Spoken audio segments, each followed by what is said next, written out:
छात्रों की गूंज కార్యక్రమం అధ్యక్షత వహించిన మన ఐఎన్టీసీ అధ్యక్షులు కొత్త సీతారాములు గారు, అదేవిధంగా ఈ కార్యక్రమానికి అధ్యక్షత వహిస్తున్న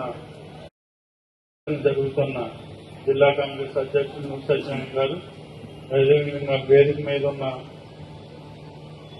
వివిధ హోదాలతో ప్రజాప్రతినిధులకి, కార్పొరేషన్ చైర్మన్లకి, వేదిక మీద ఉన్న సీనియర్ కాంగ్రెస్ నాయకులందరికీ పేరు పేరున హృదయపూర్వక నమస్కారం తెలియజేసుకుంటూ, ఈరోజు కేంద్ర ప్రభుత్వం అన్ని రంగాల్లో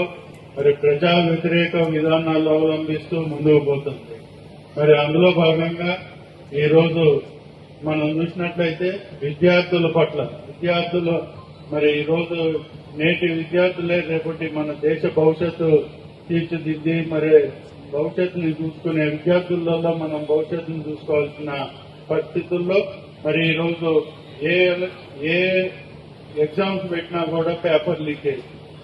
మరి ఈరోజు చూసినట్లయితే ఉద్యోగ అవకాశాలు లేక నిరాశ నిస్పృహలతోని విద్యార్థులు కొట్టుమిట్టాడుతున్నారు ఒకవైపు.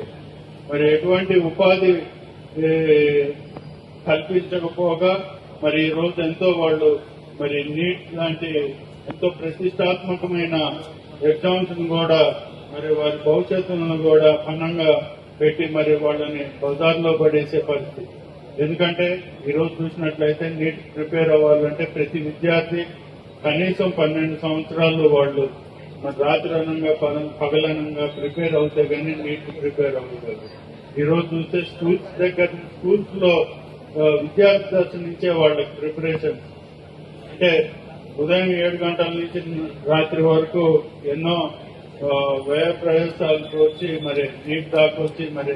వాళ్ళు ఎగ్జామ్స్ అటెండ్ చేస్తే కేవలం వీళ్ళ బాధ్యత రహిత్యం వల్ల ఈరోజు పేపర్ లీకేజ్లు వస్తాయి. దాంట్లో భాగంగా మరి ఆ విద్యాశాఖ మంత్రిని ఇంతవరకు కూడా మోడీ ప్రభుత్వం మంత్రివర్గం తీసివేయకుండా అదే విధంగా ఉంచుతూ మరి అదేవిధంగా మరి ఏ రంగంలో చూసినా కూడా మరి వాళ్ళు లోపాలు కనిపిస్తారు. ఈ రోజు కేవలం ఒక రాహుల్ గాంధీ కుటుంబం మీద అపనిందలు వేయటంలో ముందు ఉండటం తప్పితే ఎప్పుడో జరిగిన వాటిని లేని అభూత కల్పనలు సృష్టిస్తూ వాళ్ళ మీద అభండాలు వేస్తూ పబ్బం గడుపుకుంటూ మరి ఈ రోజు ప్రభుత్వం నడుపుతున్న ఈ ప్రభుత్వానికి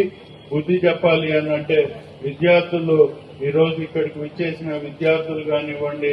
మరి నాయకులు కాని అందరూ కూడా సంఘటితమై రాహుల్ గాంధీ గారి ఈ చేస్తున్న ఈ చక్రం గూంజ్ కార్యక్రమానికి అందరూ కూడా